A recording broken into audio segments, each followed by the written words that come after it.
Assalamualaikum warahmatullahi wabarakatuh.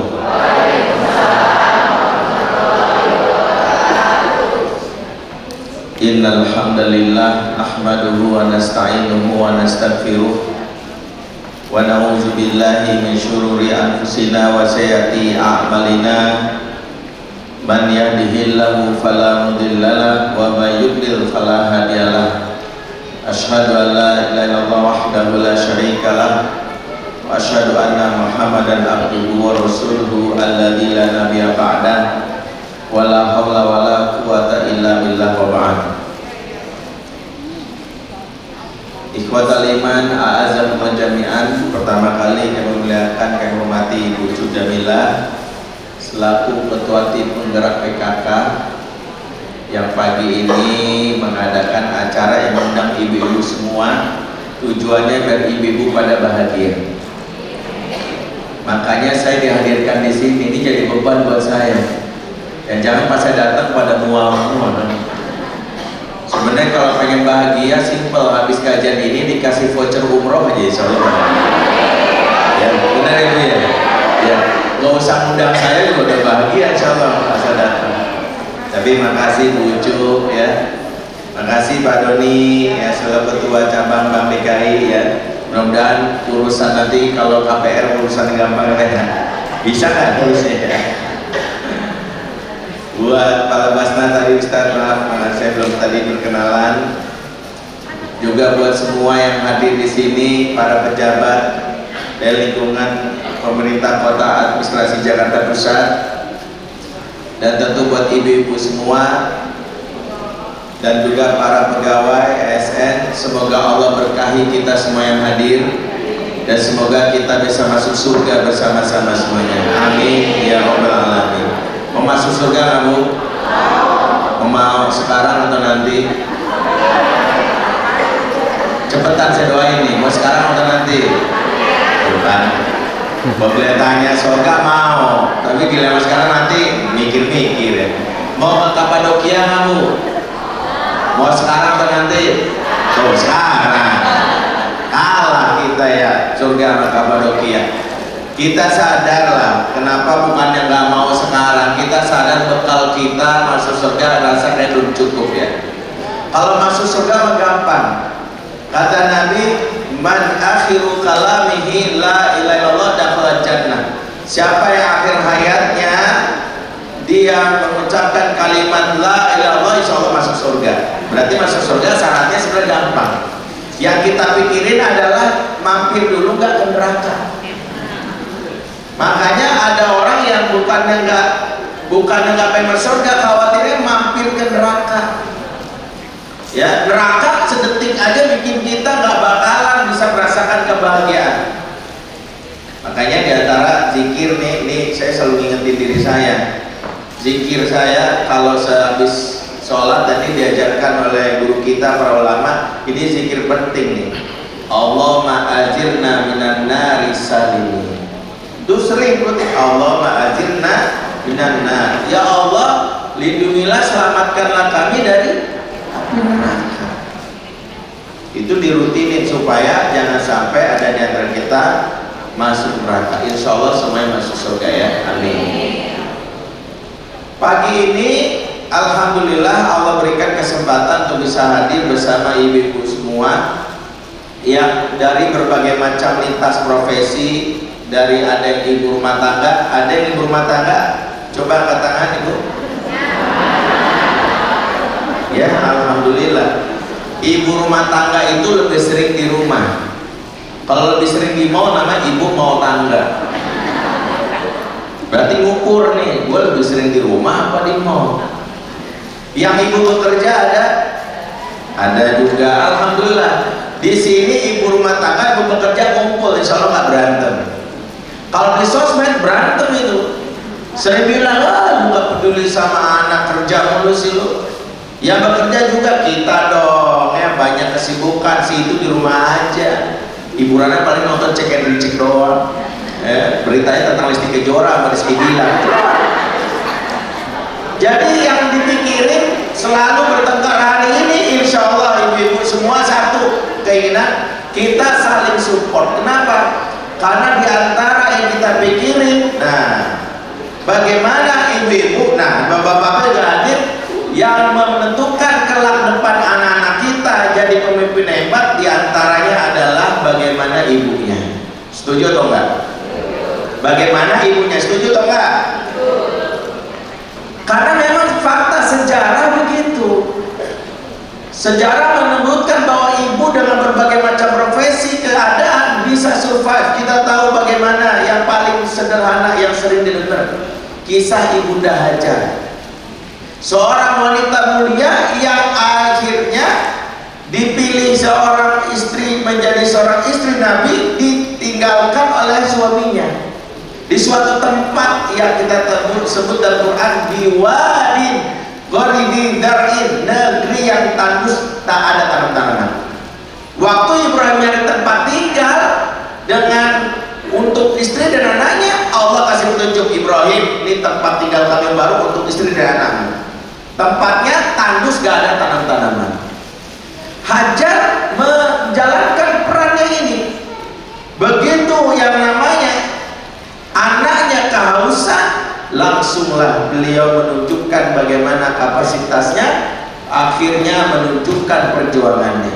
Lari bolak-balik berapa kali? 7. Udah lari bolak-balik, saya tanya, yang nemuin airnya siapa? Siapa yang nemuin air? Ismail. Bayangkan ada ibu udah usaha, hasilnya anaknya sendiri yang dapat. Disinilah hebatnya seorang ibu. Kadang udah sungguh-sungguhan anaknya bisa sendiri. Seperti aja berlari bolak-balik, apakah dia komplain? Ternyata lucu gak nemuin air. Atau gitu ngapain mama lari bolak-balik? Tidak seperti itu. Disinilah kita belajar. Kadang ada ibu yang udah berusaha sungguh-sungguh, anaknya bisanya sama orang. Mama perasaan udah kemarin ngajarin abjad A B C D, loh kok kamu pas giliran diajarin sama guru itu bisa? Gila mama susah banget. Jangan putus asa. Disinilah seorang ibu menunjukkan kapasitas pengorbanannya. Ada lagi kisah seorang ibu.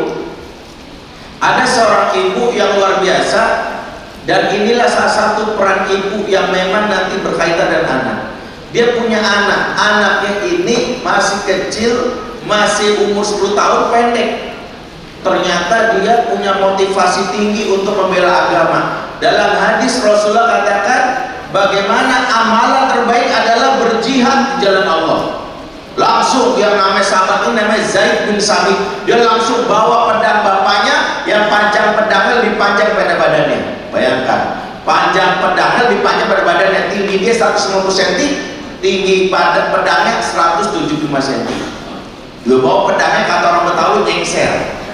Rasul melihat ini, maaf, langsung disuruh pulang. Irji, pulang kamu ke ibumu. Irji ila ummik. Dia nggak mau. Oh, jihad Rasul, jangan, pulang. Tapi siapa yang jihad? Tidak. Kalau dibiarkan jihad, ini musahib, pulang.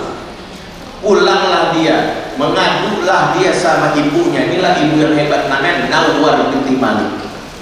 Dia ngadu ibunya, Umi mau jihad, tapi gak boleh sama Rasul. Kenapa? Soalnya badanku pendek, belum bisa membawa senjata. Kata ibunya, di sini hebat. Anak yang sedang semangat pengen melakukan amal soleh tidak disalahkan. Kata uminya, kalau nggak bisa jihad dengan pedang, nak bisa jihad dengan pena, dengan tulisan. Ayo nak, kamu bisa hafalkan Quran. Maaf, waktu itu Quran baru turun sekitar 17 juz, dan anaknya langsung menghafal Quran 17 juz hanya dalam waktu 2 hari saja. Ya, dahsyat, 17 juz 2 hari. Ibu udah hafal berapa juz? Jawabannya justru itu Ustaz. Ini lagi mulai ikro Ustaz. Itu juga belum khatam-khatam. Semangat dia, langsung disuruh belajar baca tulis, nyetor hafalan sama Rasul. Rasul takjub, ini anak masih kecil bocah hafalan 17 juz yang sudah Quran turun saat itu. Maka Rasul pun menantang dia. Nah, kamu bisa nggak hafalin Quran? Belajar bahasa asing. Aku sering dapat surat dari orang asing Yahudi bahasa Ibrani. Kamu bisa belajarnya. Siap Rasul. Berapa lama? Cukup 2 minggu saja. Siapa yang ngajarin kamu? Ibu saya. Maka dia pun pulang dibantu ibunya, 2 minggu langsung bisa berbahasa asing. Masya Allah. Bagaimana seorang ibu menjadi tokoh motivasi bagi anaknya. Jadi alih-alih anaknya lagi bersikap baik dipatahkan dan semangatin, maka ibu jangan sampai anak lagi semangat kita bantah. Ya mama mau jihad ya kencing aja belum ngurus. Sama tidur molor.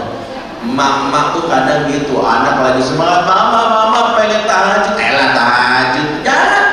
Kalau dia lagi semangat arahkan, walaupun agak aneh nih anak apaan sih maksudnya, udah diarahin aja. Nak bisa dengan cara ini.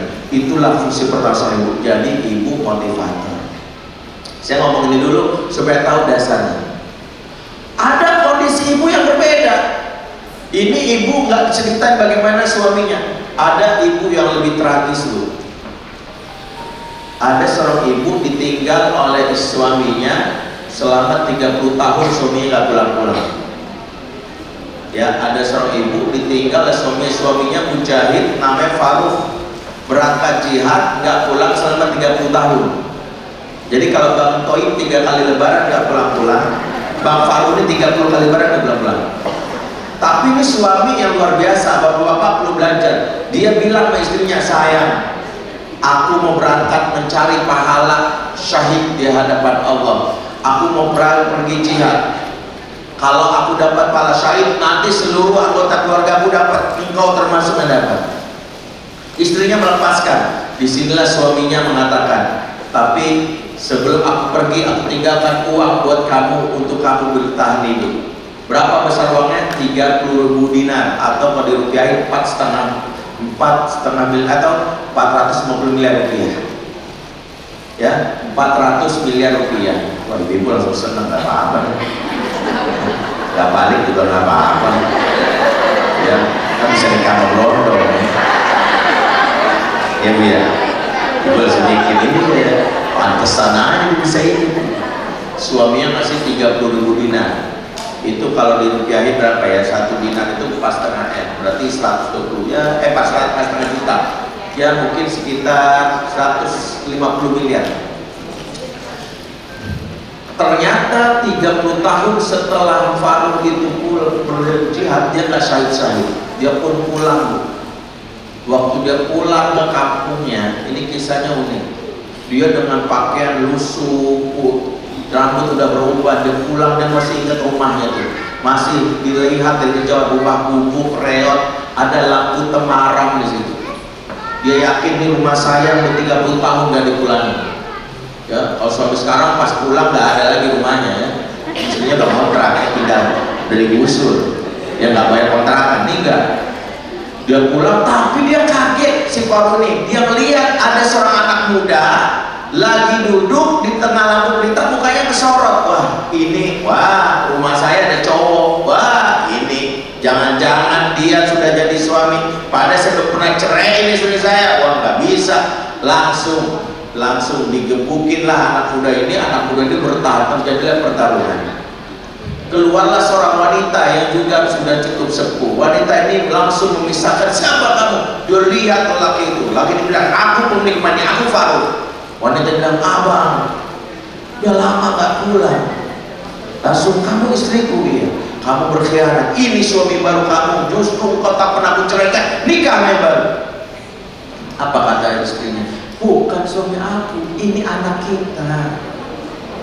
Waktu abang pergi, sebelum pergi kita berhubungan, aku langsung hamil. Ini anak kita. Faruk langsung merasa nyesal, dia gebukin anak sendiri. Sekalinya pulang mau gebukan, padahal belum pernah ngomong. Anak juga kaget, ini bapaknya. Berpelukanlah keluarga ini, masya Allah, begitu bahagia mereka bertemu setelah 30 tahun. Singkatnya, setelah tidur, Faruk mau nanya, sayang mohon maaf nanya, uangnya 150 miliar kemana? Tetap ditanyain bu, ya. Kan ditanyain ya, ibu aja sisa kembali Indomaret ditanya kan, parkiran kemana, berapa kan gitu. Istrinya bingung jawabnya, karena kenapa suami nanya, dia bingung. Uang kan gede, dipisahin perasaan, gak ada bekasnya. Maaf, istrinya gak ada perhiasan, rumah juga kelihatan kok reot biasa aja, gak ada bekasnya. Gimana dipendam kan gak mungkin. Istrinya bilang apa? Besok aja deh, udah malam, habis subuh aku cari jawaban, aku akan jawab. Tidurlah mereka. Subuh azan berkumandang, sebelum subuh Faruk akhirnya berangkat ke Masjid Nabawi dengan putranya itu. Nama putranya Rabi'ah Ar-Ra'i dibawa. Maka dibawalah putranya ini ke subuh itu udah umur 30 tahun, dan ternyata dia terpisah dari putranya. Selesai subuh di Masjid Nabawi banyak kajian halakoh-halakoh. Ada satu kajian di Masjid Nabawi yang ramai dikelilingi oleh banyak masyarakat, dan dia terpisah, nggak ngelihat pembicara ustadznya karena begitu ramainya. Tapi suaranya terdengar dari jauh aja dia lihat. Yang hadir di situ itu gurunya para guru. Jadi ini guru dikelilingi sama para guru. Ada Imam Malik, ada Imam Sufyan Tsauri. Langsung dia ceramah, langsung dia ngomong sama orang sebelahnya, ini hebat nih syekh yang ceramah nih, luar biasa ilmunya. Maka ditanya, kamu tahu nggak nama syekh ini? Kata temen yang sebelahnya, emang kamu nggak tahu namanya? Enggak. Namanya Rabi'ah Ar-Ra'i, putranya Faruk. Faruk bilang, saya kan Faruk. Kamu jangan bohong, Faruk udah lama nggak pulang-pulang. Ini saya baru pulang semalam. Jadi ini anak saya. Iya, ini anak kamu. Nangis dia nggak selesai ikut kajian itu, dia pulang langsung dipeluk istrinya. Apa kata dia? Aku nggak usah bertanya kemana 150 miliar itu, 30 miliar itu. Aku yakin kau telah memakainya di jalan yang benar. Apa kata istrinya? Betul bang. Sewaktu kau tinggalkan aku, yang kupikirkan uang itu bagaimana caranya untuk kemaslahatan anak. Makanya aku langsung berpikir, uang ini langsung berpikir, nanti kok gak ada gede, aku bayar guru tahfiz 1 miliar. Biar dia ngajar, aku bayar guru hadis semuanya. Uangnya habis untuk beli buku, beli kitab, sampai tidak tersisa, sampai anak kita jadi ulama. Jadi anaknya ini disebut Rabi'ah Ar-Ra'i. Artinya Rabi'ah itu musim semi, Ar-Ra'i itu argumentasi. Saking cerdasnya anak ini, semua masalah umat, masalah agama bisa dijawab dengan cerdas oleh dia. Gurunya Imam Malik, Imam Mazhab, Imam Sufyan Tsauri itu belajar dari beliau.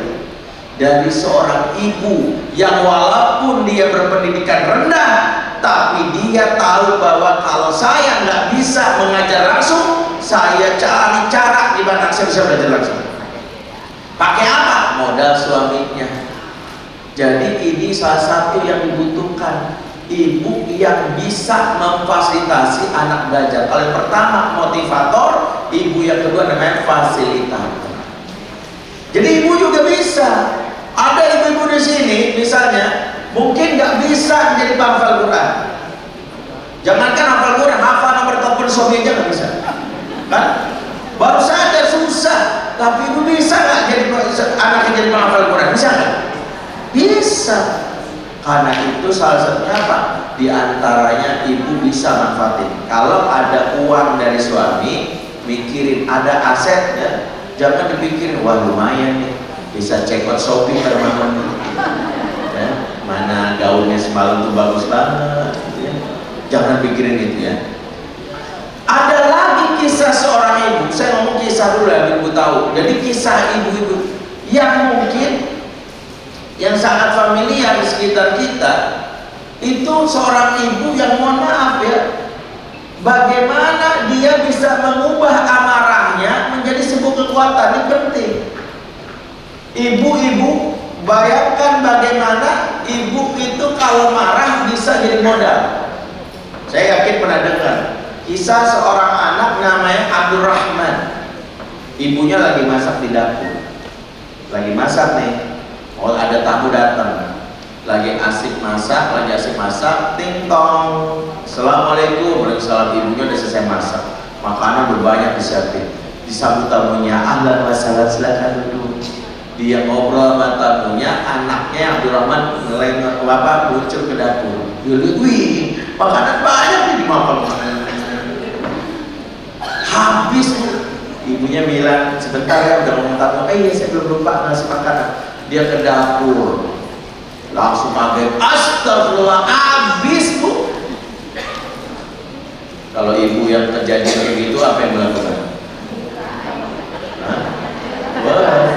Keluar sumpah serapah ya. Dasar, udah tuh dasarnya itu yang dikeluarin juga daftar kebun binatang. Kebun binatang juga binatangnya pasti binatang-binatang yang menjijikan kan, nggak ada. Ibu lagi marah nyebutin dasar kupu-kupu, buang madu kamu, kepik, nggak ada kan? Ya gitu biasanya, punang-punang kan, nggak ada ya. Keluar kata-kata itu. Ibu ini beda, dia marah betul, dia langsung panggil Talan Abdurrahman, sini Abdurrahman. Ibunya apa? Ukhruj anil haram, la'alaka imamam masjidil haram. Keluar kamu ke Masjidil Haram. Ibu laknat kamu jadi imam Masjidil Haram. Laknatnya nggak tanggung-tanggung, jadi imam Masjidil.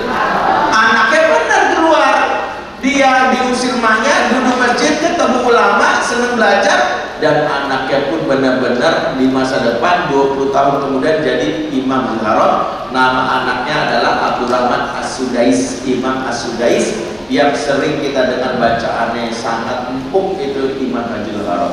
Pernah datang ke Indonesia, dia pernah cerita waktu di Masjid Istiqlal, dia adalah buah dari kemarahan orang tuanya. Tuh, ibu-ibu kalau marah nggak nanggung-nanggung. Nah, dan sekarang latihan itu pemarah, latihan dulu cermin. Gue pemarah mana ya? Biasa kamu jadi ganti Lee Min Ho, ibu ganti Lee Min Ho, jangan. Yang lalu jadi presiden. Latihan, jangan dasar kamu ngocek ya.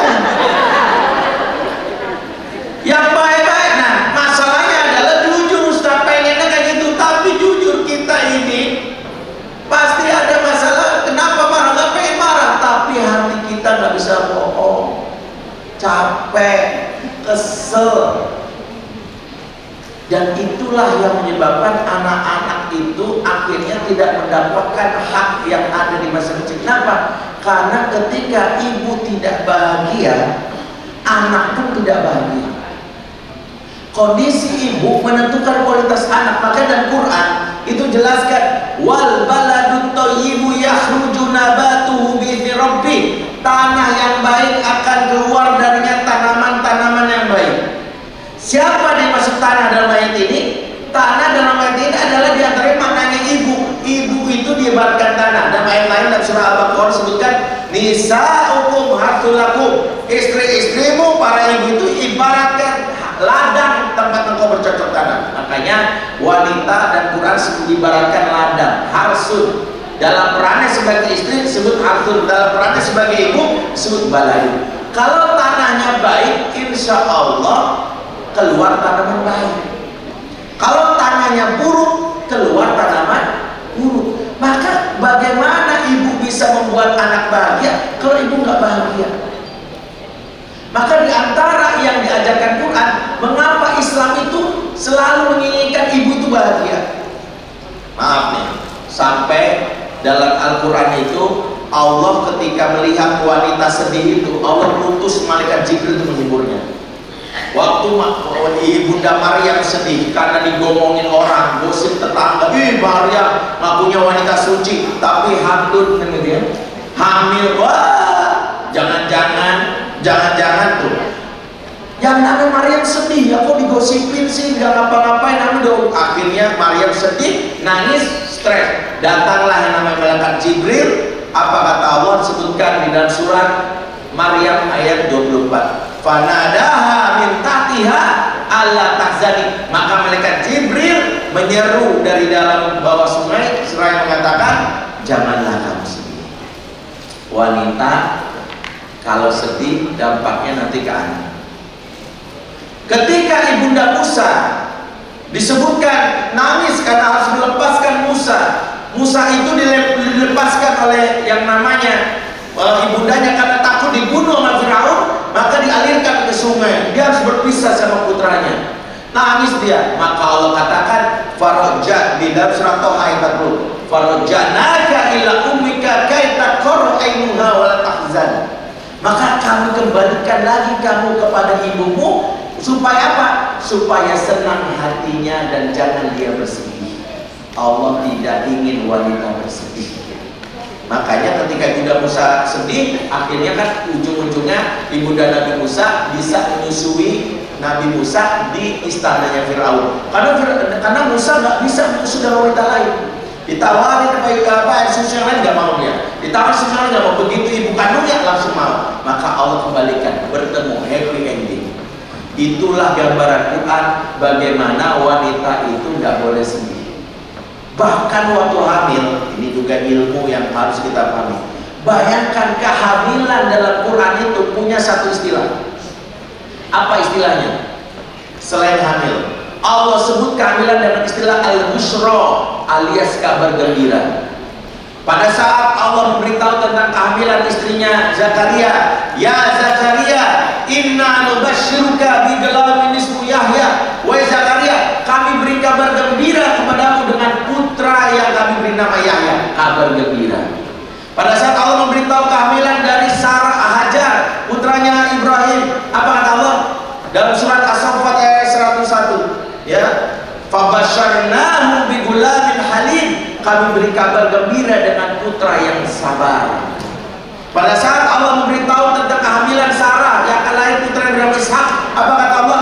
Inna nubashiruka bigulamin alim, kami beri kabar gembira kepadamu dengan putra yang cerdas. Kabar gembira, kabar gembira, kabar gembira. Apa pesannya? Bahkan ibu lagi hamil, mulai mengandung, wajib gembira, wajib happy. Kenapa? Karena kondisi kehamilan itu menentukan kualitas bayi.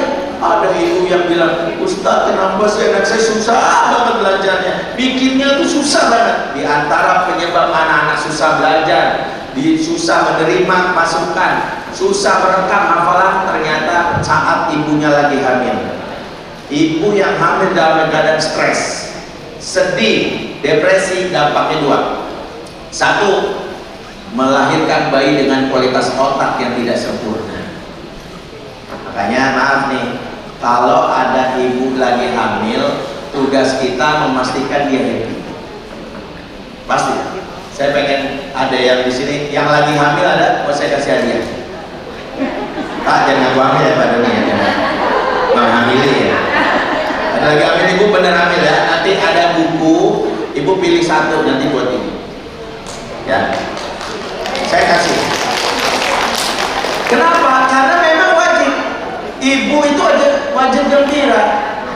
Kenapa? Karena kalau ibu yang hamil dalam keadaan stres, itu tadi dampak pertama, banyak anak-anak mengalami hidrosefalus, stunting.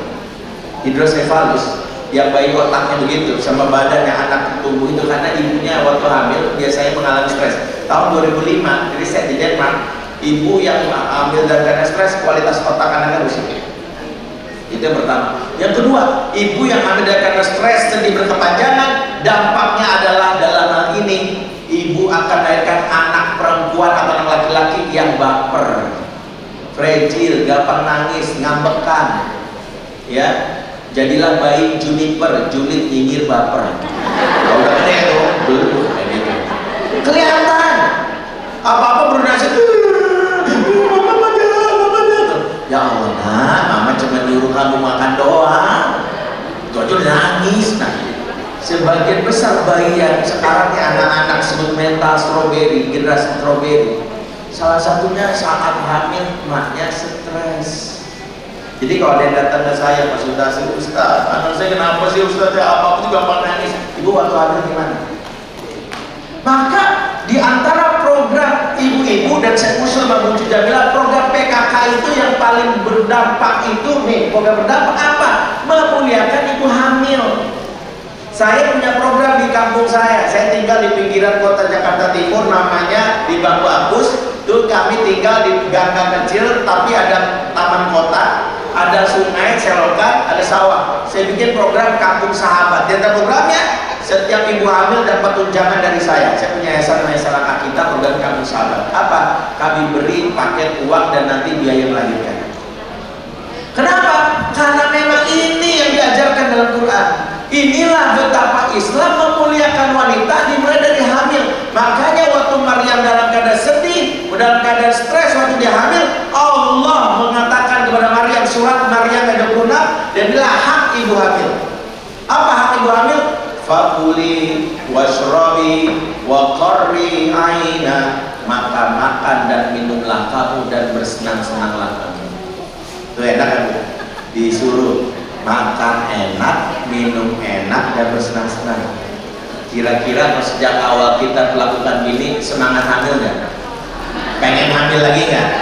Wah, habis itu protes, Pak, masa kita cuma 8, tambah 5 lagi ya, itu 13. Karena semangat orang kalau hamil suaminya itu memperlakukannya dengan baik, ya nggak? Masyarakat memperlakukan dengan baik. Waktu hamil suaminya, hamil anak pertama dikasih Honda Jazz, anak kedua dikasih Honda CR-V, anak ketiga Toyota Alphard, anak yang ke-11 buka showroom. Ya, kenapa? Karena dia merasa bahagia. Jadi kalau banyak ibu-ibu yang stres, bahkan baru anak 1 hamil lagi, dia bilang, hamil lagi kan, udah cuma kabin makanya, wah hamil lagi, lusi. Sebagian besar ibu-ibu yang saat hamil ngomel dan sebagainya, biasanya sikap suami dan masyarakat yang tidak bijak. Maka pertama adalah sebelum kita bicara tentang masing-masing kita, bikin sistem di masyarakat yang kita sendiri memuliakan ibu hamil. Karena diantara yang bikin negeri ini dalam hal ini menghasilkan produk yang gak berkualitas, anak berkualitas, kita tuh gak mulai dari emaknya. Ada yang bilang gini, ya elah tetangga saya Ustaz, bodo amat kan bukan saya. Jangan. Berpikirnya adalah yang penting bukan gua, bukan adik gua, ini salah. Walaupun itu bukan siapa-siapa, kalau dia muslimah apalagi, kita berpikirnya panjang dong. Ini kelak dia akan punya anak, anaknya dari ibu yang bahagia, entar cerdas, manfaatnya buat umat. Berarti kalau dia nanti jadi ulama, jadi pejabat, dia bermanfaat, saya dapat pahala. Investasi yang kita bisa berikan, pertama muliakan ibu hamil. Saya itu selalu bilang sama istri, kalau ada tetangga yang hamil, dia minta ngidam apa aja, misalnya kita beli. Ya, kalau misalnya ada tiba-tiba selagi ngisi kajian di Bogor, telepon, Abi, ya Mi, ini si Empok ya, kebetulan memang orang warga asli, si Empok tuh lagi hamil. Iya ya, dia pengen banget asinan Bogor. Abi kan di Bogor ya? Iya. Beliin deh Bi, itu pas banget tuh. Saya beli sekaligus buat dia dan keluarga. Harganya waktu itu cuma 11.000. Saya pulang ke rumah, saya bilang istri bawain deh. Waktu dibawain, itu pokoknya bilang, ya Allah, sampai bergetar untuk ya Allah, mimpi apa gue semalam, ya Allah, gitu. Sampai terakhir, padahal cuma 11.000. Jadi kebayang bahwa menggembirakan itu bisa, para bapak harus sadar. Jadi kalau kenapa ibu-ibu itu dalam keadaan yang mudah stres, diantaranya support kita juga yang wajib kita bantu. Berarti diantara yang kita lakukan saling support. Kalau punya program PKK, ada apa, ada ibu hamil, sini lagi hamil tuh, snacknya kasih duluan, kasih double kalau perlu. Kan dia dapat 1 orang, berarti anaknya kembar kasih 3.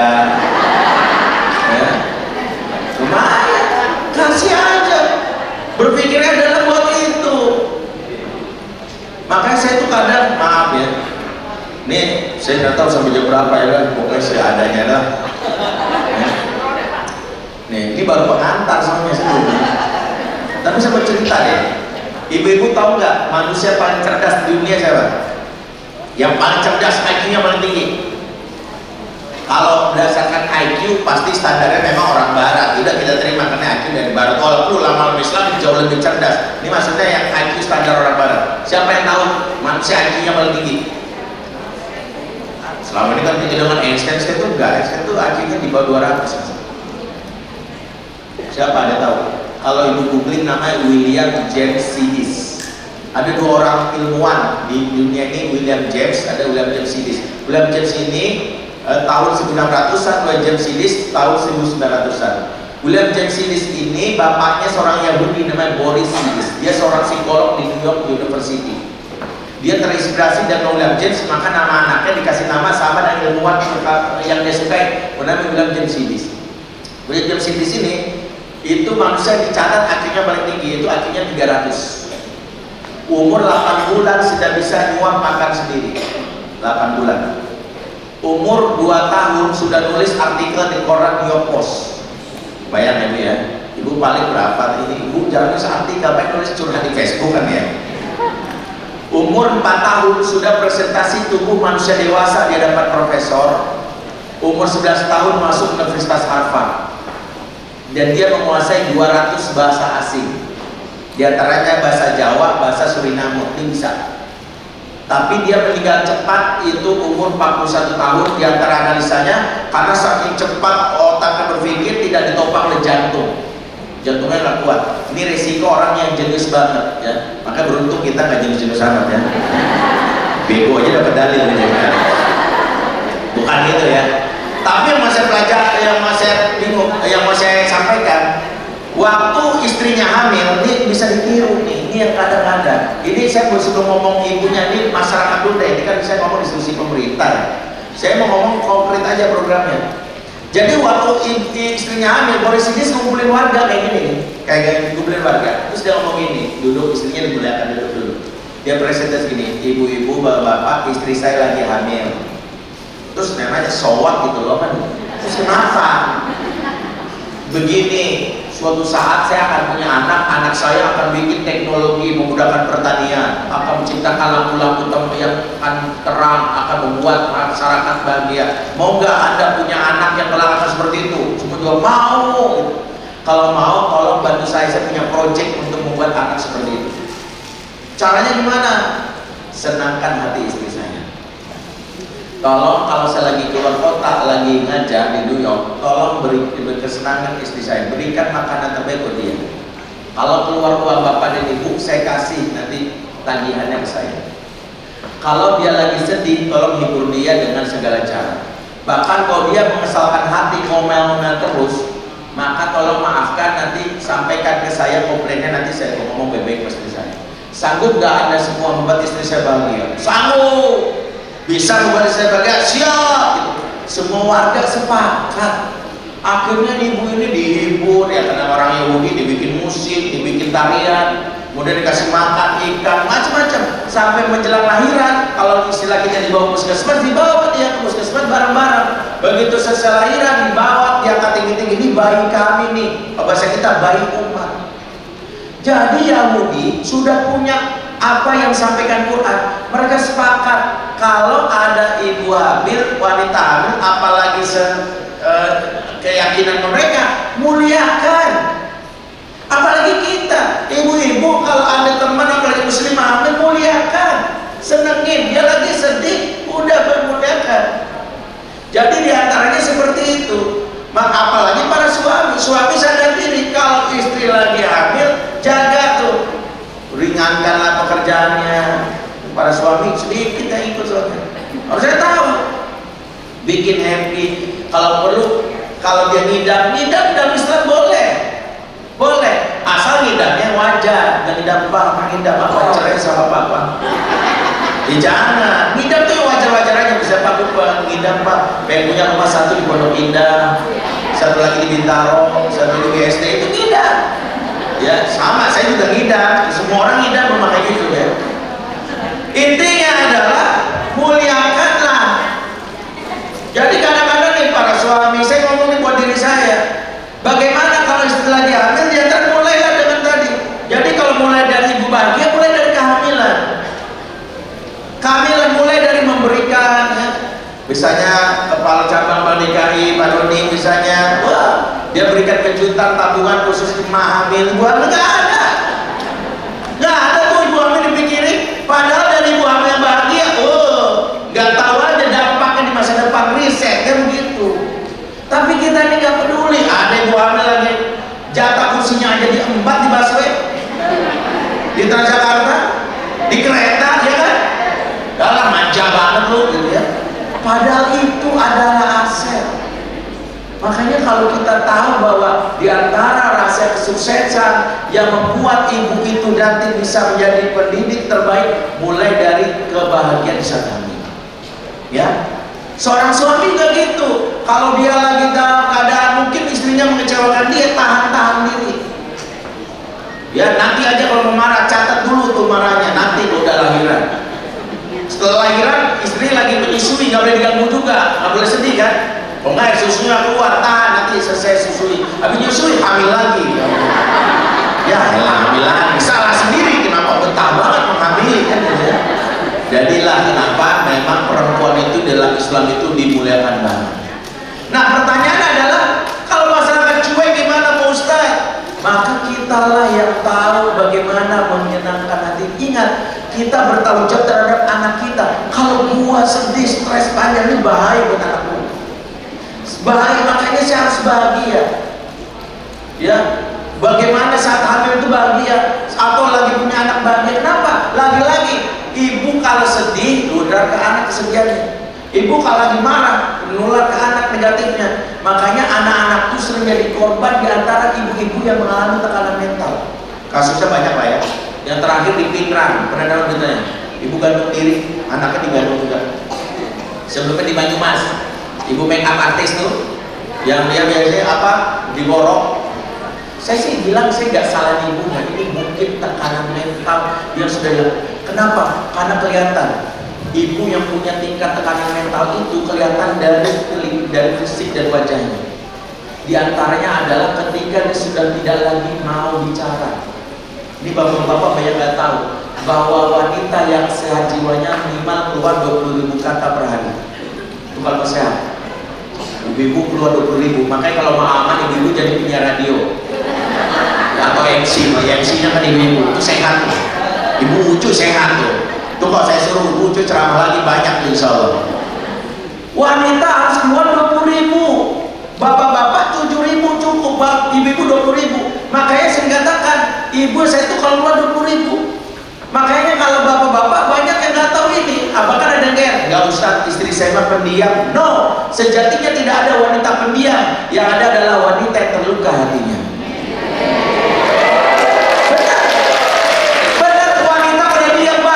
Saya aja pernah nanya istri saya nih, Umi udah makan belum? Udah. Makan apa? Ayam. Ayam apa? Goreng. Dari mana KFC nanya musik. Wanita kalau lagi sakit jawabannya tak. Wanita yang sehat itu kalau ditanya satu jawabannya 1000. Umi udah makan belum? Umi udah, tadi kan Umi bilang goreng kejaran bulu itu. Itu yang bikin asuransi syariah yang mau kita bayar 1 juta, nanti kita bisa 200 juta. Nah kita daftar asuransi syariah gimana? Lah tadi perasaan kan kita bahas ayam goreng, kenapa ujung-ujung asuransi syariah? Ibu-ibu sehat tuh gitu. Ibu-ibu kalau sehat ditanya apa jawabannya mana-mana.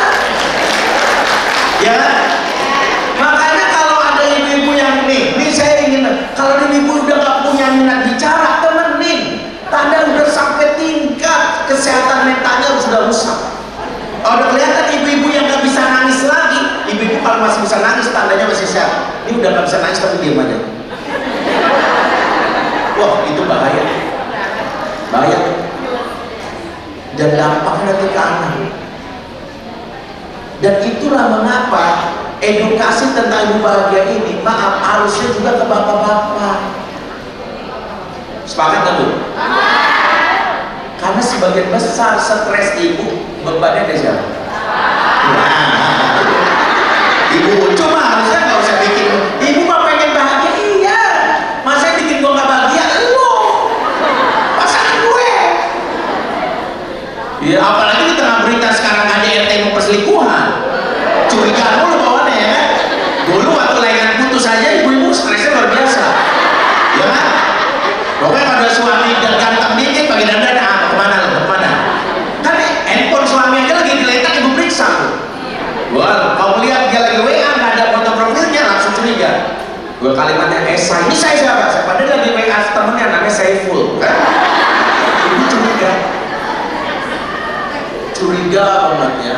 Karena sekarang suami modusnya perselingkuhan pinter dan ceweknya diganti namanya ya Kapolsek. Ya Bapak Tony, padahal namanya siapa? Isabella. Ya, nah itu mah ngeri. Wah bongkar ya, bongkar ya. Intinya adalah bagaimana diantaranya memang edukasi ini diantaranya sederhana. Ibu-ibu itu bakal bahagia kalau suami memberikan satu hal aja. Dan ini praktekan Nabi. Tahu yang Nabi praktekkan untuk menyenangkan istri. Diantaranya satu. Rasulullah itu selalu memberi ruang supaya istrinya ngomong setiap malam. Dalam hadis riwayat Muslim, dan ini hadis yang bapak-bapak mungkin jarang dengar. Kalau bahas sunnah Rasul biasanya namanya poligami aja. Padahal ada sunnah Nabi yang harus dipraktekkan. Apa sunnah Nabi? Kata Ibnu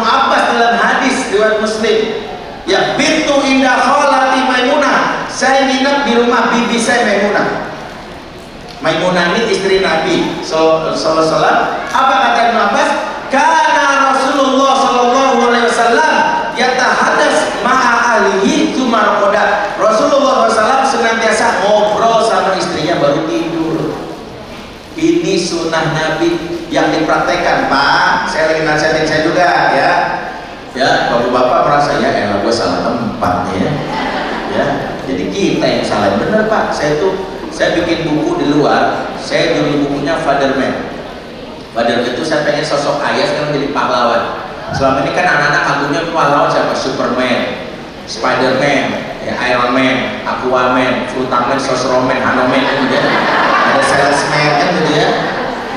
Saya bikin Fatherman agar ayah jadi pahlawan. Makanya saya bikin Fatherman serinya 5. Di luar ada Fatherman 1, ayah yang dirindukan. Bagaimana sosok ayah itu walaupun sibuk harus mampu membuat anak kangen. Makanya problem negeri ini diantaranya ayah yang gak dirindukan anak, bahkan ayah benci anak. Tahu kasus LGBT? Dulu saya konselor khusus G. Ya dulu saya punya pengajian khusus G, 8G gaji sama saya. Kesimpulannya mereka jadi G 100% menjawab nggak punya figur ayah di masa kecil. Tahun 2015 BKKBN sudah mengeluarkan salah satu risetnya bahwa 70% karakter anak SD di Jabodetabek kebanci-bancian. Tahu jawabannya? Karena nggak punya figur bapak. Anak 0 sampai 2 tahun ibunya yang ngasuh. Kalaupun ibunya kerja ngasih ke pembantu ibu atau bapak? Ibu. Masuk ke playgroup, guru playgroup atau PAUD, ibu atau bapak? Oh. Masuk TK, guru TK, ibu atau bapak? Masuk SD kelas 1 kelas 2, ibu atau bapak? Ibu. Jadi anak-anak kita yang laki-laki 0 sampai 7 tahun itu ibu-ibu mulai ngasuh. Akhirnya anak-anak kita walaupun cerita kisah heroik yang cerita ibu-ibu nggak nyambung. Anak-anak hari ini Bu Tina mau cerita Umar tuh gagah. Kamu harus jadi orang yang gagah kayak Umar. Dia gagah Umar. Pulang dia, mama aku pengen kayak Umar. Maksudnya aku Umar kan gagah. Kok gagah kayak gini? Tuh diantaranya karena bapak-bapak harusnya Pak Dodi bilang Umar. Nih ototnya nih apa? Umar gitu. Umar itu gak dapet di anak karena bapak yang gak ada. Makanya kalau setiap ngelihat ada kasus LGBT, saya tantang ya. Kalau melihat ada di sekitar kita lelaki bertulang lunak, lelaki Breslo ya, tahu ya. Maaf nih, kalau ada nih maaf ya. Gak usah salah-salahin, duduk samping dia, nanya ngobrol kan ibu, gue tahu, lu sama bapak hubungannya gimana? Saya jamin dia akan bilang, mau sebas bapak gue cuek banget orang dari dulu. Semua laki-laki yang biasanya gayanya kemayu sebagainya nggak punya figur bapak di masa kecil. Maka saya bikin buku Fatherman 1, ayah yang dirindukan. Fatherman 2 judulnya Suara Hati Ibu untuk Ayah. Ternyata sebagian besar dampak dari bapak yang hadir ibu-ibu yang stres. Maka saya bikin kepada bapak sebaca nih suara hati istri bahwa dia pengen tuh suami begini-begini. Nah itu Fatherman 2. Nanti Fatherman 3 judulnya Ayah Pengembara. Ayah jarang pulang, bukan berarti nggak bisa ngasuh anak. Tadi sebutkan Faruk itu 30 tahun anaknya dulu apa? Ibrahim pulang setahun sekali anaknya Ismail. Menunjukkan bapak itu ngasuhnya ada cara yang unik. Walaupun nggak bisa. Nanti Fatherman 4 judulnya Father Boy. Bahwa sosok laki-laki hebat di masa depan dimulai dari ibu. Kalau punya anak laki-laki dididik dengan benar ya sekarang. Jangan sampai maaf nih ibu zolim sama mantu, tahu? Mertua yang sering membantu mendidik anak laki-lakinya justru jadi tukang gebuk bagi istrinya yang suka nampar istrinya. Jangan. Makanya kalau ada lelaki yang begitu lembut sama istrinya, para mantu bilang apa? Mama mertua makasih ya ma, udah didik suamiku jadi laki hebat. Itulah buat didik dari mertua yang berikutnya ada namanya Fatherman 5, judulnya Mother Woman. Fatherman punya partner yang tanggung ibu lah, salah satunya Mother Woman. Nah, insya Allah juga ada depan. Nah, ibu yang tadi hamil, yang lagi hamil ya, yang lain yang ngaku-ngaku hamil habis ini ya. Apa aja kok bisa dapat buku gratis gitu ya. Ya, atau langsung Pak hamilin aku dong ya.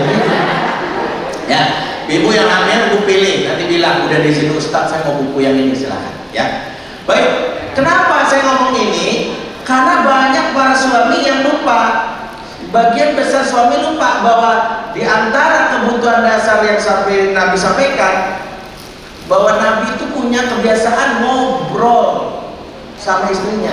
Sayyidah Bibi Maimunah, apa kata Abdullah bin Abbas, bahwa Rasulullah senantiasa ngobrol sama istrinya sebelum tidur.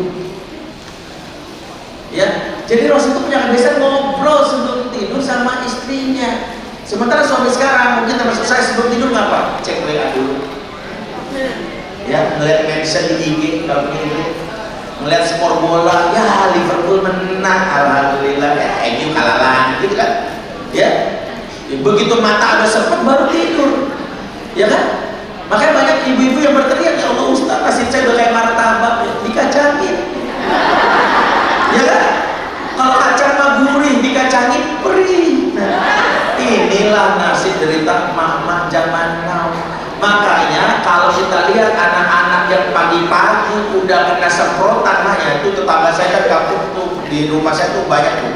Waktu pandemi saya udah nembak tuh. Biasanya kalau pagi-pagi mama dengar, mama udah berkali-kali sama suami. Nah itu masalahnya semalam tuh belum dikuras emosinya sama suami. Di antara tugas suami adalah sebagai TPS, tempat pembuangan sampah emosi. Makanya Rasul itu setiap malam duduk nyimak ngobrol. Jadi suami istri ngobrol dengerin, oh gitu ya, dengerin. Itulah tuh Ustaz mah ngomongin suami, bilang kalau saya gimana? Suami saya gak peduli, saya janda. Terus gimana? Ibu tetap berhak bahagia. Terus gimana caranya? Kebutuhan ibu itu adalah mengeluarkan emosi. Maka di antara tips supaya ibu bahagia yang paling penting adalah ini disebutkan dalam Quran. Kebahagiaan pertama sebelum teknis, mulailah dari meminta kepada pemilik kebahagiaan. Siapa itu? Allah. Makanya nggak bisa bahagia kalau secara emosi, secara spiritual jatuh. Apa kata Allah? Walladzi anzala sakinata fi qulubil mu'minin. Dia Allah menurunkan as-sakinah, kebahagiaan kepada orang beriman, diturunkan. Jadi kebahagiaan itu diturunkan. Minta bahagia bukan dengan uang yang dikasih suami doang. Minta bahagia, mintanya pertama sama Allah. Maka maaf ibu-ibu, kalau ibu serajin ikut seminar parenting berkali-kali tapi sholat malamnya jeblok, baca Quran gak pernah, ikut kajian males, kebahagiaan itu gak pernah. Makanya Masya Allah ibu, terima kasih ibu-ibu, saya dapat tadi setiap bulan ada kajian. Ini dalam rangka apa? Kalau dekat sama Allah diturunkan kebahagiaan. Jadi yang pertama adalah kebahagiaan itu minta sama pemilik kebahagiaan. Seorang hajar meskipun berada di negeri tandus dan ada tanaman bahagia. Kebayang nggak bu kalau ibu ditaruh sama suami tempat tinggal tandus nggak ada tanaman? Indomaret nggak ada, tempat isi ulang pulsa nggak ada, apalagi salon. Ya Allah pasir doang. Mending kalau ada semen ada batako, agak ada pasir doang. Tapi hajar bau bisa merasakan kebahagiaan karena kata suaminya bahwa tempat tinggal itu indah baitikal muharram, dekat dengan rumah Allah yang dimuliakan. Jadi Hajar kasih tahu, aku kasih tempat tinggal kau dekat dengan rumah Allah. Supaya apa? Engkau minta sama pemilik kebahagiaan itu yaitu Allah. Ini yang pertama. Makanya kemarin itu kalau ibu-ibu ada yang stres atau apa, saya bilang perbaikilah sholat. Sebagian besar ibu bilang, Ustaz gimana sih biar gak marah-marah sama anak? Itu pengen supaya gak marah tapi susah. Saya pengen ngomong sama suami gak bisa. Pertama, emosi seorang wanita itu seperti air bah, air deras. Dia akan keluar dan ada bentengnya. Bentengnya inilah yang akan menghalangi dia keluar nyerocos. Kamu tuh ya apa? Itu bentengnya itu jebol. Kayak tanggul yang kalau terbuat dari triplek, airnya itu melebar ke komplek kemana-mana. Kenapa tanggulnya jebol? Tahu tanggulnya namanya apa yang membuat ibu bisa menanam marah? Nama tanggulnya asobru, kesabaran. Makanya kesabaran ibu itu tipis seperti tanggul dari triplek. Terus gimana Ustaz biar sabar, biar gak gampang marah? Dalam Quran sabar itu punya satu upaya supaya tebal. Apa kata Allah? Wasta'inu bis-sabri was-shalah. Minta tolong kepada Allah dengan sabar dan sholat. Jadi kalau pengen supaya tebal sabar kita, sabar dan sholat itu digandeng. Tahu kenapa? Karena ukuran kesabaran kita tergantung ukuran sholat kita. Maaf nih ibu, siapa yang kalau lagi capek habis pulang kerja atau dari manapun, kalau sholatnya di rumah aja dan karena capek buru-buru ada Allah,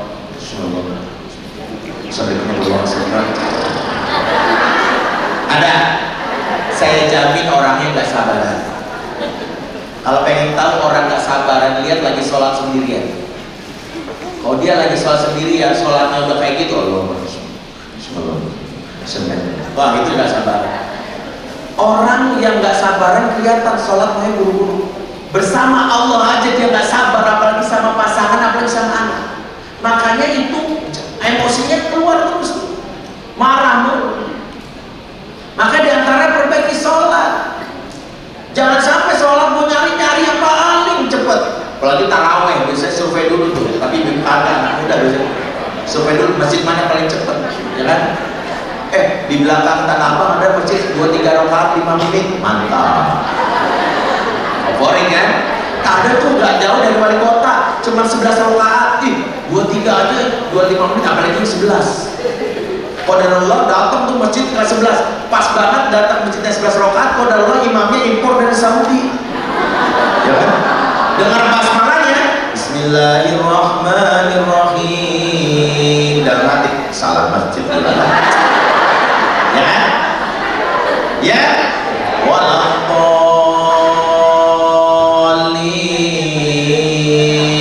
amin. Itu dalam hati request, kulhu. Imamnya baca alif ya lah, ditandain ke masjid. Besok dia tulis artikel di Facebook, 10 masjid daerah wali kota Jakarta Pusat yang tidak layak dikunjungi. Nomor 7 kalian akan tercengang. Inilah sebagian besar kita main cepat, makanya yang sholatnya main cepat, saya jamin gak sabaran pasti gampang marah. Pasti gampang, makanya latih diri secapek-capeknya tetap tumanina. Allahu Akbar.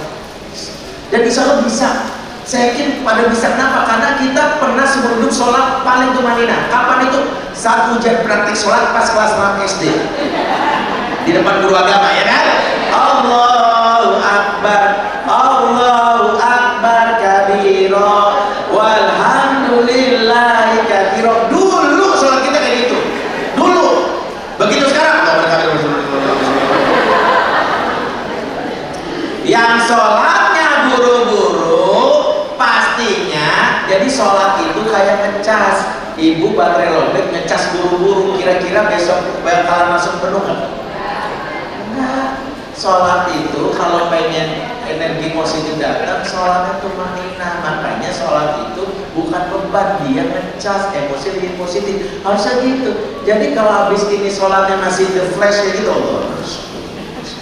nggak bakalan. Jadi mulailah dari yang diajarkan Quran, sholat. Tapi gimana Ustaz? Sholat indah, oke, apalagi ibu-ibu wajib punya teman ngobrol.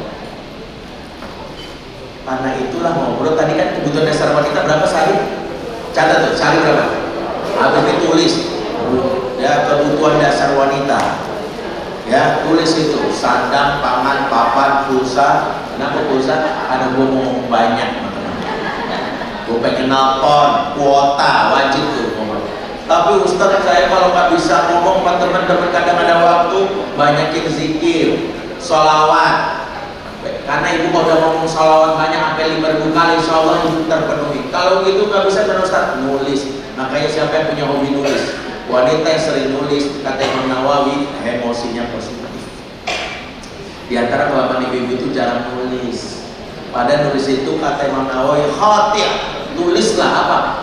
Tulisan itu akan mencerahkan pikiran dan membuat batin senyaman. Itulah caranya. Jadi itu yang kedua. Terus gimana Ustaz biar bahagia juga? Sementara saya banyak kesibukan. Ibu yang bahagia memanage waktu 4 waktu. Di antara 4 waktu yang harus ibu lakukan, ngomong sama suami, Pak, kalau mau sehat ibu-ibu tuh harus hidupnya dinamis. Sebagian besar ibu-ibu yang gak bahagia karena waktunya tuh monoton, flat banget. Maka ibu harus punya 4 waktu. 1, ibu punya waktu me time, bersendiri. Ibu boleh tidur ngorok, mau baca Quran gak usah diusir, gak usah diburu-buru, silakan. Dan sebaik-baik me time ada spiritual time. Ibu boleh me time sendiri, itu namanya tahanus atau uzlah. Kenapa? Sebagian besar ibu-ibu itu kadang untuk menyendiri udah gak bisa, anak geledotan. Makanya boleh sesaat untuk minta sama pembantu di rumah, tolong pegang sebentar, aku pengen banget tidur ngorok, bisa baca buku, atau mau nonton drama Korea, silakan. Selama itu tonton boleh silakan, tapi yang memberi efek positif. Ya, yang kedua, ibu punya couple time. Kalau yang punya pasangan bilang, Pak, kita perlu dong ngobrol berdua. Ya jangan pas lagi sahabat kamu tinggi aja pengen sama aku. Berduaan, makan kayak di mana berduaan. Ya walaupun cuma beli gorengan tapi di Madinah, kata apa-apa. Ya kan? Udah nyobain belum gorengan di Madinah? Enak bu, bilang ke suami. Itu di depan Masjid Nabawi, pintu ke-9 belok kiri itu ada Grapani. Grapani itu jualan gorengan. Wah ibu beli gorengan enak, minta ke suami. Ya gorengan doang Pak, ini deh gorengannya aku beli tapi tiketnya kamu ya, gitu. Berduaan itu penting. Yang ketiga, family time. Family time itu ngumpul sama suami, anak, berkeluarga inti, makan bareng, ya liburan bareng, penting. Yang keempat, ibu butuh social time. Social time itu apa? Ibu kumpul bareng kayak gini nih. Nah, kata ibu tuh saya dikuatin, saling mensupport tuh social time. Kumpulan, kumpul ketemu sama teman-teman SMA, reunian, silakan. Ya, jadi ketika 4 ini terpenuhi itu juga salah satu cara ibu memaintain diri supaya ibu yang namanya happy. Berikutnya apa lagi Ustaz? Biar ibu itu bahagia. Kenali hobi kita dan lakukan selagi itu baik. Hobinya nulis, hobinya masak, jalanin. Ibu-ibu tuh yang bisa jalan hobi, riset di mahasiswa psikologi UIN Jogja, ibu-ibu yang menjalankan hobinya dan difasilitasi suaminya, itu dia kualitas emosinya lebih positif. Diberikan ibu-ibu waktu sebelum nikah sama setelah nikah beda, hobinya ditahan-tahan suami. Ya, ya hobinya silakan, asal hobi yang baik. Ya, dan aku tuh hobinya ngabisin uang suami sekarang. Ya udah kayak gitu jangan, ya. Suaminya stres ya. Dia sih bahagia tapi suami stres, ya jangan. Maka diantara yang bisa ibu lakukan, pertama mulailah dengan usaha memperbaiki. Kalau ibunya bahagia, nanti larinya ke anak. Ibu yang stres itu udah terjadi. Makanya banyak anak-anak kalau udah ibunya nggak nyaman, maaf, anak-anak yang tidak mendapatkan ibu yang bahagia, dia nggak betah di rumah. Anak-anak itu rumahnya gede. Saya ini konselor anak remaja dari tahun 2002. Tahun 2011 saya biasa nongkrong dulu di 7-Eleven di Pancoran, Jakarta Selatan.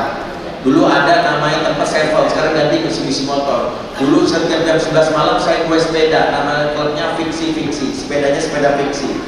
Saya di situ jalan sampai jam 5 pagi, roti bakar di daerah Blok M. Setiap Jumat malam mengumpul sama anak muda. Saya melakukan survei. Disitulah saya kenal ada namanya cabai-cabean. Ya kalau cewek, ya kalau cowok terong-terongan. Kalau bencong terong dicabein. Terong balado, benar. Saya juga baru tahu tuh cabai-cabean ada 2 jenis, ada cabai merah, ada cabai hijau. Benar, kalau cabai merah anak ABG tubuhnya rela dijamah untuk eksistensi sosial. Bahasanya pansos. Gue sih gak apa-apa digrepe-grepein asal sama Arya Saloka. Gue sih gak apa-apa dihamilin asal sama Nicola Saputra tuh. Itu namanya cabai merah. Ada lagi namanya cabai hijau. Kalau cabai hijau motifnya ekonomi, asal diisi pulsa, dibeliin handphone, dibeliin tas branding, itu namanya cabai hijau. Nah, habis cabai-cabean muncullah, habis itu mereka jadi jamur. Apa itu jamur? Janda di bawah umur. Gara-gara mereka kebablasan, mereka akhirnya ambil dipaksa nikah, habis itu diceraiin. Jadi jamur, sang mantan gak bertanggung jawab. Habis jamur mereka bermetamorfosis lagi jadi apa? Jagung bakar, jagung tanggung baru mekar. Gak usah dihafalin, ada keluar ke CPNS. Nah, anak perempuan kita yang kayak gitu, cowok-cowok kayak gitu, saya telusurin akarnya. Akarnya sederhana. Ketika rumah tak lagi dirindukan. Jadi kenapa mereka nggak mau pulang? Karena mereka bukan rumah yang kecil, sumpah, karena rumahnya gede, rumahnya besar, tapi malas ketemu mamah. Malas ketemu mamah itulah salah satu petaka dalam pengasuhan. Maka di antara yang kita bisa ukur apakah kita sudah jadi ibu yang bagus, baik atau tidak, ketika anak deket sama kita, nempel sama kita, betah di rumah. Kalau dia betah sama mamanya, nggak ada ceritanya anak-anak keliuran sampai di duku atas ya, selebeo, nggak ada gitu. Kesimpulannya karena waktunya, ya Allah udah jam 11 aja ya. Aneh, Saya nggak bisa lama, tapi Ustaznya ada diskusi tadi pesan muncul, Ustaz tadi saya jawab boleh deh. Tapi kelamaan, maafin banget ya. Tapi intinya ibu-ibu, sebelum ibu bisa berdaya, berkarya, berdampak, ibu fokuslah untuk gimana caranya membangun emosi positif. Mungkin butuh bantuan, tapi ada juga yang ini singkat, tapi ini pembahasan bakal panjang saudara. Sebagian besar kita pun nggak bisa menolak. Kita yang punya masalah emosi, gampang marah atau stres, bisa jadi adalah buah dari pola asuh yang kita terima di masa kecil. Ada di sini mungkin bisa saja dengan kajian ini merintih nangis. Gak bisa segitu Ustaz, soalnya saya dari kecil biasa digampar sama mama saya, biasa dicuri sama bapak saya, biasa ditabuk. Gimana saya bisa bahagia? Kalau ini yang ibu rasakan, saya pahami, tapi saya disampaikan, ibu berhak bahagia. Karena itu ibu bisa minta bantuan. Konselor, istri saya konselor, free, gratis, bisa via Zoom. Nanti bisa nanya nomornya sama salah satu panitia di depan. Kenapa? Karena kami berkomitmen, mulailah dari keluarga kita kokohkan, istri dan ibu bahagia, suami memahami perannya, insya Allah di masa depan kita dapatkan anak-anak berkualitas insya Allah. Mohon maaf karena waktunya, saya beri kesempatan, entah itu apakah ada diskusi atau apapun, MC silakan mungkin mengiring peserta istri memakai ini. Aku lupa lihat wassalamualaikum warahmatullahi wabarakatuh.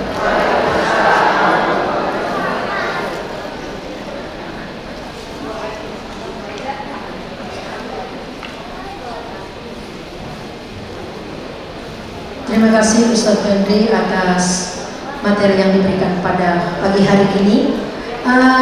Izin Ustadz, di sini mungkin ada beberapa pertanyaan, kita memberikan kesempatan, barangkali masih ada yang perlu disampaikan atau ditanyakan dalam materi ini yang ada kaitannya dengan keluarga dalam kehidupan kita. Kita berikan pertanyaan untuk 3 pertanyaan. Penanya terlebih dahulu.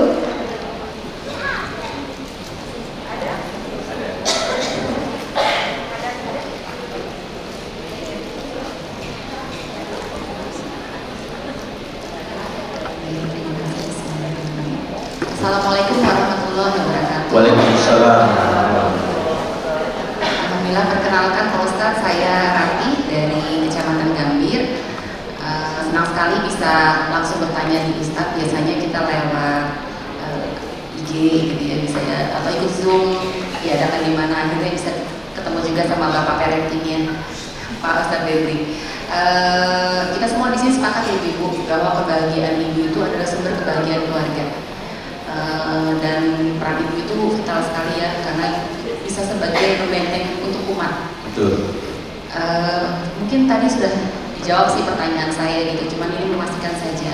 Nah, untuk beban ibu anaknya semakin berat ya Pak, karena harusnya tadi Pak Ustadz juga udah bilang gitu, sebetulnya kalau bisa sih ada juga nih Bu Wali, kita ciptakan bapak-bapak hebat selain ibu-ibu hebat di sini gitu. Ada momen lagi nanti di suatu kesempatan. Pertanyaannya adalah bagaimana Pak Ustadz untuk manajemen atau kontrol emosi kita? Kadang kan kita ya gitu ya, namanya perempuan ya, me time-nya sih insya Allah ada nih Pak Ustadz, kayak cuma ngebakso doang atau ngobrol ketemu sama ibu-ibu aja, buat saya pribadi itu me time gitu. Nah, bagaimana untuk manajemen emosi kita sendiri supaya itu kan sifatnya sesaat biasanya, nanti setelah berapa saat ada masalah baru lagi, kadang kita juga susah mengontrol emosinya, terutama di depan anak-anak. Saya sih bisa, mungkin kita selalu berusaha insya Allah. Nah, bagaimana supaya apa yang kontrol emosi kita tuh bisa awet gitu Pak Ustadz? Baik, insyaallah. Nggak cuma sementara atau sesaat aja. Itu aja. Terima kasih. Assalamualaikum warahmatullahi wabarakatuh. Assalamualaikum. Jazakillah khair yang sudah bertanya. Langsung dijawab apa? Langsung aja satu-satu ya. Karena saya sayang ibu, udah 2 sayang ayah. 2, 3 sayang adek. 1, 2, 3. Apa kita? Ibu lupa aku ya. Saat begini, masalah manajemen kontrol emosi itu pertama kenali dulu kita marahnya marah yang permanen sebab karena pola asuh atau marah sesaat. Kenali dulu. Ada di antara kita yang mau tidak mau memang basicnya kita ini pemarah karena dari kecil tidak pernah dapat kasih sayang. Inilah buah dari pola asuh yang dulu ibunya nggak pernah meluk. Anak yang seperti ini mengalami sindrom skin hunger. Skin hunger itu nggak pernah dipeluk, nggak pernah disentuh, nggak pernah didekat. maka dia cerdas secara fisik, tapi secara psikis dia ngomel, gampang marah. Termasuk ketika nikah nggak punya suami yang bisa memeluknya sama. Karena itu kenali kalau memang karena itu berarti bereskan dulu dengan masa lalunya. Disitulah pentingnya namanya konseling. Maafin orang tua kita, dia nggak tahu kalau ternyata bahwa aku tuh di kecil butuh dipeluk, butuh dicium. Bagaimana bisa ngomong sayang? Maaf ya Bu, isi kepala kita tuh kayak angin, kayak teko. Kalau diisiin air putih, keluar air putih, diisi kopi, keluar kopi. Kalau ibu dari kecil diisi kalimatnya maaf ya maaf, bego, goblok lo, keluarlah kalimat anjing, babi, monyet, kepala kita juga nggak bisa. Dia dulu pak, begitu kita begitu. Makanya kita sadar, oh ya Allah bener Ustadz, saya masih punya menyimpan amarah itu sama ibu saya, itu beresin. Nah itu ada namanya manajemen berkaitan menghapus luka pengasuhan, itu ada. Tapi nggak kita bahas sekarang panjang. Yang kedua, kenali pemicunya yang sifatnya temporary. Karena saya capek Ustaz, karena saya PMS, berarti kenali polanya. Kalau misalnya karena capek, berarti atur waktu. Misalnya gini, ibu bekerja ada. Siapa ibu bekerja? Ibu bekerja sangat rentan di rumah mengeluarkan emosi negatif. Kenapa? Waktu pulang nggak pakai transition time. Transition time itu bilang sama orang di rumah, entah itu nenek atau pembantu, bilang, Mbak, aku saran Ustaz, kalau sudah di rumah pengen yang terbaik buat anak, tapi beri aku waktu 30 menit atau 45 menit ya. Apa yang lakukan ibu kalau pulang? Sunnah Nabi kalau orang pulang dari jauh, satu mandi. Nabi pernah menyuruh orang itu berhenti dulu di sebuah sumur untuk mandi. Karena apa? Emosi negatif itu salah satunya karena disimpan dan diluruhkan dengan mandi. Makanya kalau kita lagi marah, dianjurkan wudhu. Kalau marah banget mandi. Makanya kalau ibu pagi-pagi ngelihat ada ibu-ibu ngegas, saya curiga jangan belum mandi. Benar loh, periksa. Makanya mandi pertama. Makanya ibu-ibu yang kerja pulang pasti beri kesempatan aku ya Mbak, anak pegang dulu ya, aku mandi. Yang kedua, habis mandi, ajukan ganti pakaian. Wasyabaka fatohir, ganti pakaian. Mau pakaian nyaman. Yang ketiga adalah pastikan ibu habis itu makan. Kalau udah di jalan nggak apa-apa, nanti makan. Yang keempat adalah pastikan setelah itu menegakkan sholat. Kalau belum sholat itu menenangkan. Yang kelima membaca doa. Dan ini penting. Kalau sudah seperti itu, temui anak emosinya positif. Makanya sederhana. Kalau periksa kenali. Setiap pola itu kenali. Saya misalnya, saya selalu sampaikan ke anak, Abi kalau lapar, Abi bisa gampang terpicu. Tolong, saya selalu bantu-bantu. Maaf ya nak, boleh nggak bercandanya nanti? Abi lagi lapar nih, capek, dan anak saya tahu. Jadi saya sampaikan woro-woro bahwa ini udah kasih tahu nih. Jadi seperti itu. Tapi kadang-kadang kelepasan Ustaz. Udah kelepasan, segera pada saat kita maaf. Karena itu akan menghapus apa yang direkam oleh dia bila ditulangkan. Ingat nih, ada warisan yang tanpa sadar kita turunkan dari masa ke masa. Selain warisan utang dan uang, namanya warisan kemarahan. Ibu yang mudah marah akan turun ke anak, anaknya tumbuh jadi seorang ibu, orang lagi anak tumbuh lagi, itulah turun-turun. Makanya kita harus sadar kalau kita hari ini adalah salah satu yang dapat ceramah ini, putus diri kita. Pastikan kita orang ibu yang bahagia, nggak gampang marah. Seperti itu. Allah SWT. Silakan. Ya, baik. Bagaimana Ibu atas jawaban yang sudah diberikan? Alhamdulillah. Selanjutnya penanya kedua. Oh, silakan Ibu. Bismillahirrahmanirrahim. Assalamualaikum warahmatullahi wabarakatuh. Izin Ustadz, perkenalkan nama saya Santi. Saya seorang pendidik di PAUD Komunik Cikini Menteng yang mewakili Pokja 2. Yang ingin saya tanyakan, sepertinya saya tadi dengar Ustadz di antara murid-murid saya sering bercerita, sering curhat, ada mereka sering dimarahin sama orang tuanya dan lain-lain seperti itu.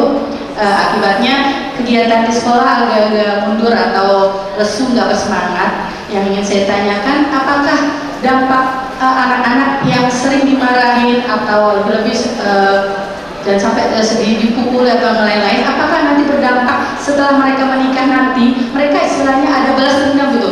Wah, dulu saya ininya seperti ini nih, didikan saya seperti ini, pernah dimarahin dan lain-lain. Apakah mereka nanti anak saya akan seperti ini gitu. Jadi saya juga pernah tanya Ustaz sama orang tuanya, kenapa sih harus dikasarin, maksudnya kenapa harus dengan kata-kata yang kasar atau dimarahi gitu. Ternyata orang tuanya malah bilang biar disiplin gitu. Ya. Baik. Seperti itu Ustaz, makasih. Assalamualaikum warahmatullahi wabarakatuh. Waalaikumsalam. Ya. Orang Arab bilang tasro'u taksudu, apa yang kamu tanam itu kamu tuai. Makanya kata para ulama gini, pengasuhan itu ibarat utang piutang. Apa yang tidak kita berikan hak anak di masa kecil, anak akan mendaki di usia dewasa dengan perilaku yang menyebalkan.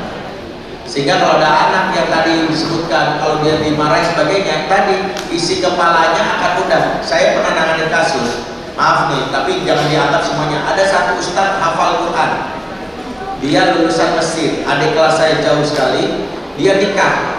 Istrinya itu meyakinkan kan hafal Quran, tapi kalau udah marah, mabuk itu gampang dijerutin di tembok. Sampai akhirnya istrinya udah cerai karena udah nggak bisa. Tahu ketika dia ngomong sama saya, ya gimana Ustaz, saya dari dulu memang begitu. Bapak saya kalau marah begitu, spontan aja. Itulah yang di riset oleh seseorang. Jadi pertama sangat rentan. Tapi kalau gitu wajar dong Bu, karena supaya anak disiplin. Betul, masalahnya adalah begini. Disiplin dalam Islam bukan berarti kasar. Di sini tidak bisa tegas. Saya kasih contoh ayatnya. Allah ketika menegur Nabi Adam itu nggak sampai kasar. Allah katakan, "Alla anhakuma antilkuma syajarah wa aqul lakuma inna syaitana lakuma aduwwun mubin." Bukankah aku sudah katakan Adam jangan dekati pohon itu dan setan musuh nyata bagi kamu. Pertama, Allah memberitahu tentang kesalahan. Jadi bukan digampang. Yang kedua, Allah tidak menyiksa Adam, cuma dikeluarkan dari rasa nikmatnya itu surga. Makanya kalau sebagian ibu yang kasar bayi lupa, pendidikan itu takdik, lesa takdik, mendidik bukan mengazab. Jadi benar mendidik. Kalau mendidik ujung-ujungnya gini nih, kalau mendidiknya benar. Rabbana zalamna anfusana wa illam taghfir lana wa tarhamna lanakunanna minal khasirin. Itu mendidik. Ujung-ujung mendidik adalah iktiraf, orang tahu kesalahannya. Dia mah aku tahu aku main handphone kelamaan, jadi aku nggak mau lagi itu nanti. Kalau mengazab bikin sakit adalah mama jahat. Papa jahat mau ketemu sama papa ketemulan tengah jalan sama siapa penjahat. Saya ingin sampaikan ya, perlu saya sampaikan. Saya anak konselor di anak di jalanan udah sering. Saya sampaikan predator seksual dan pengedar narkoba sekarang belajar parenting workshop 3 hari. Mereka menjalankan misinya, mereka ikut workshop parenting 3 hari. Makanya mereka tahu cara membuat anak-anak itu dekat sama mereka. Ibu bapaknya nggak belajar, ustadz nggak belajar, guru nggak belajar, mereka dekat sama pengedar. Karena mereka belajar ibu parenting. Makanya satu, mau nggak mau sekolah memfasilitasi biar ibu-ibu itu mau belajar parenting. Karena itu edukasi kepada mereka supaya tidak salah paham. Allah SWT. Bagaimana Ibu Santi? Selanjutnya pertanyaan yang ketiga, silakan. Ya, terakhir. Ya. Bismillahirrahmanirrahim. Assalamualaikum warahmatullahi wabarakatuh. Salam. Saya Putu Tabriani Pak dari Pendidik PAUD Bermata Hati Eskul Batu Kemayoran. Yang saya ingin tanyakan adalah sebenarnya temanya tadi kan menjadi ibu bahagia, tetap berdaya, berkarya dan berdampak. Kami sebagian adalah bunda-bunda yang menjadi mother woman yang tadi seperti Ustaz bilang. Dengan sendirinya itu usaha kita menjadi pendidik anak, pendidik suami atau semuanya yang berperan menjadikan semua tetap supaya bahagia, berdaya, berkarya dan berdampak itu ada di kita, di mother woman. Tapi kita nih minta sebenarnya Pak supaya kalau kita susah senang itu sudah pasti mutlak. Aduh sedih hidup kita sengsara gini, tapi kalau bahagia relatif Pak. Seorang ibu yang bahagia itu. Jadi sini saya minta teknik parenting yang baik untuk para ibu, tapi di luar tadi Pak Ustadz sudah gamblang menceritakan bahwa cara membahagiakan itu adalah dengan seperti ini. Tapi kalau kita tidak ada dari eksternalnya tadi, suami kita, lingkungan kita, para bapak, para laki-laki, kalau tidak menunjang itu tuh gimana caranya Pak supaya mereka terketuk memikirkan kita gitu. Saya berpikir alangkah bahagianya para ibu kalau suaminya seperti Pak Ustadz Bendri atau lingkungan bapak kita seperti bapak, itu baru Pak bahagia banget 100%. Gitu ya Pak ya. Gimana caranya supaya teknik parenting untuk kita ibu-ibu. Terima kasih. Assalamualaikum warahmatullahi wabarakatuh. Baik. Pertama, itulah mengapa saya sekarang sejak tahun 2007 bikin lembaga Sahabat Ayah. Saya bikin buletin Jumat pertama pertama yang temanya pengasuhan, tapi udah gak terbit, judulnya belum meletit, lembaran Jumat sahabat ayah di setiap 100 masjid perkantoran saya kirim gratis free, yaitu temanya. Yang kedua, saya khotib Jumat spesialis ngomongin anak, supaya bapak tahu kenapa kita ini banyak lupa.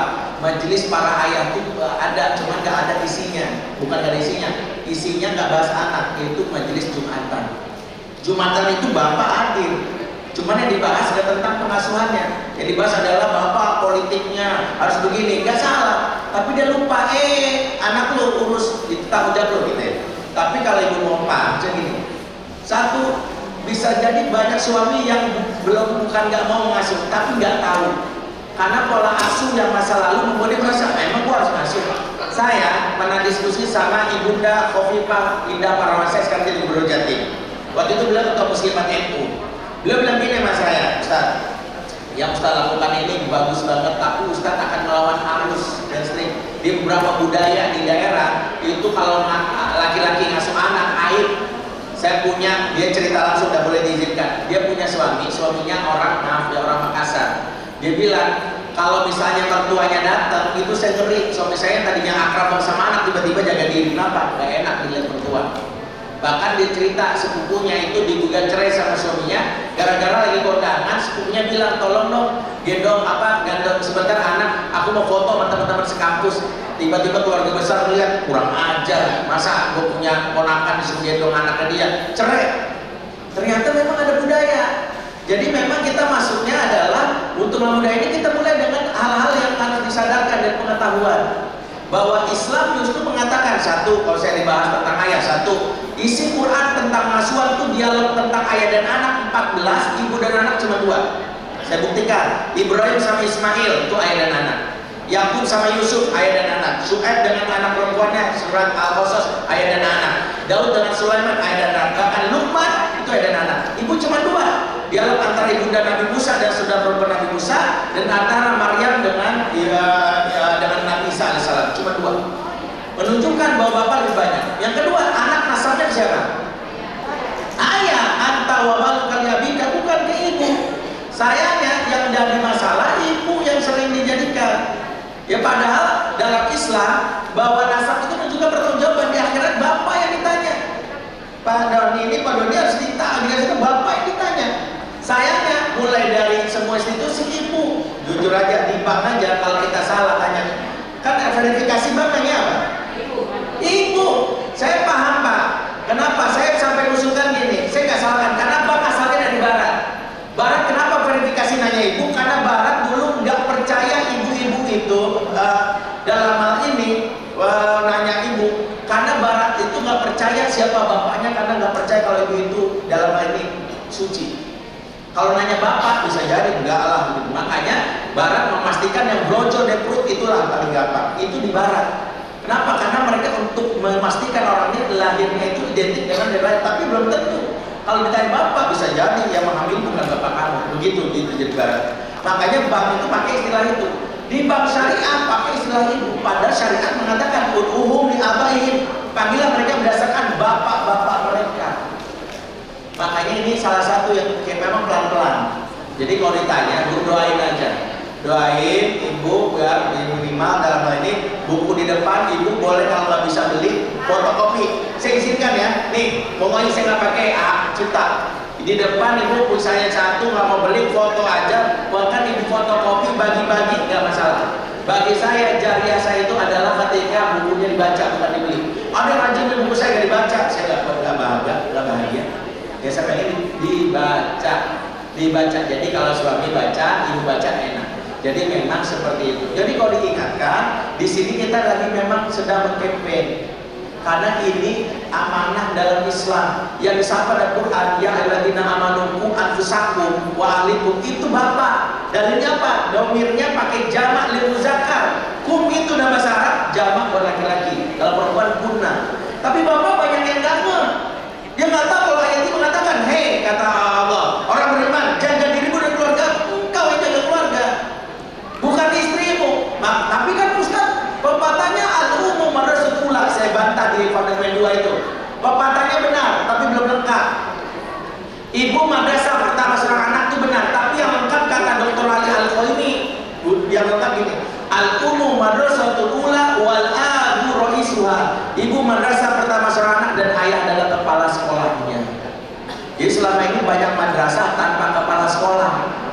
itu madrasah ilegal ya, betul lagi digerebek sama Dignas ya. Intinya seperti itu. Baik, waktu membatasi, mohon maaf saya nggak bisa sampai selesai sampai lewat lagi karena waktunya. Mudah-mudahan ibu-ibu semua ini menjadi ibu yang bahagia, ibu yang terus berdaya, berkait dan berdampak, dan pasti dapat surga insya Allah. Amin. Boleh saya langsung tutup dengan doa ya? Mari kita doa bersama-sama. Kita baca surat Al-Fatihah buat diri kita. Ila hadratin Nabi Mustafa sallallahu alaihi wasallam wa ashabihi wa azwajihi wa dzurriyyatihi wa likulli muslimin wa muslimat syai'ulillah lahumul Fatihah.